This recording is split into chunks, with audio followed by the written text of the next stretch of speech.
philosophy's reflection on itself was, mostly male philosophers reflecting on what they were doing. Women philosophers had always been there, had always been doing the work, and now we're reflecting on it. We're thinking of women philosophers doing philosophy.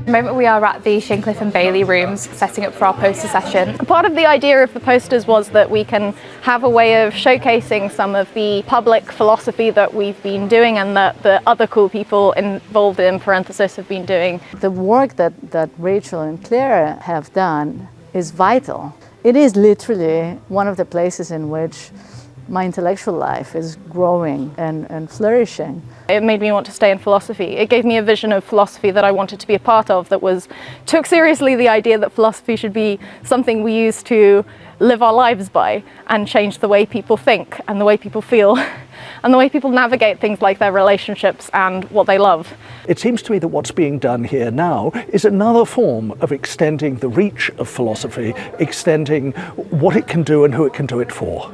If you were to come to my mum, as Rachel and Claire did, and talk about anything really, but philosophy would be one thing, you would find on the table there would be a green tin. This biscuit tin, when she died, Claire came to us and said, "Could we have your mum's biscuit tin?" I said, "Yes, why do you want it?" She said, "Well, we've got this idea. We're going to take the biscuit tin and we're going to send it around the world, and it's going to meet a philosopher and a poet, wherever it lands."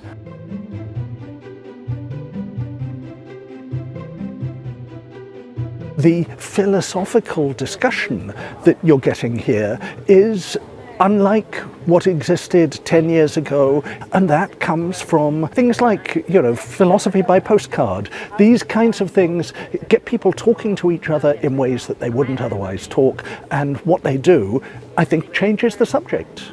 We do have a problem at the minute. As you get further up through the academic scale, you find there's fewer and fewer women. So I think this project has the potential to inspire a whole generation of women. I think it'll be really exciting to see what happens with all of these women philosophers in the next 5 or 10 years. These women represent something that is a kind of movement for all of us. And I wish I would have this in Spain. It's like I see the four of them trying to push me from my neck and try to come on, do things and try to think differently and fight over history. And that's what these four ladies are for me, a pushing love.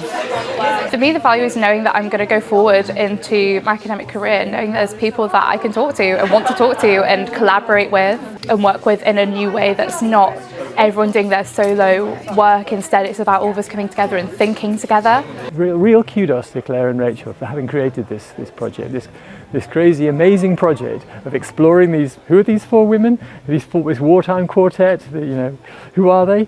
And they are really important to our time, I think.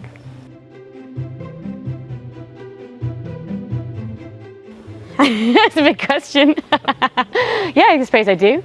Yeah.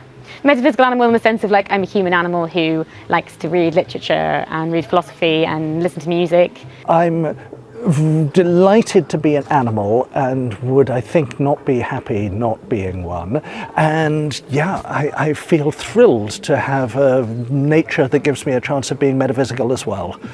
And I'm very glad that there's some people around saying that we can do it. I think that we are metaphysical animals. I am certainly a metaphysical animal indeed, yeah. Are you a metaphysical animal? Yeah. Explain. I'm an animal and I do metaphysics. So it's not just giving new answers to all questions, it's allowing us to ask new questions. And so it's an adventure really. God knows what will happen.